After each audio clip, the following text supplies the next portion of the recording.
The church is supposed to have structure.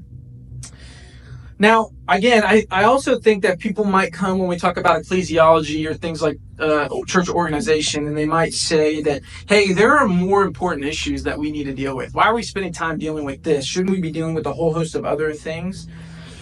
But I also want to argue with you that church administration and church organization is truly foundational to what it means to love God and love neighbor. So the example of a budget. A budget is like a perfect example of what it means to organize your house, right? Like to have your household and your finances in order. An administrative task would be to have a budget.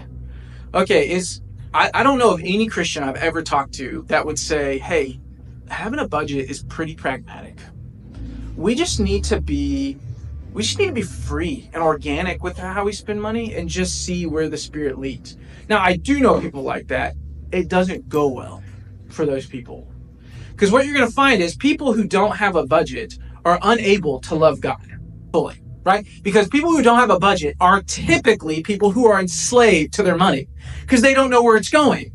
They don't know what's happening. And so they're actually a slave to what's happening with their finances. They're not free with their finances. Also, you'll find people with a budget typically can be way more generous than people who don't have a budget. Because they are disciplined about like, hey, I know I need to be giving. Here's how much I can be giving. And so people who have a budget are typically much better at loving their neighbor. Well, it's the same way with church administration and church organization.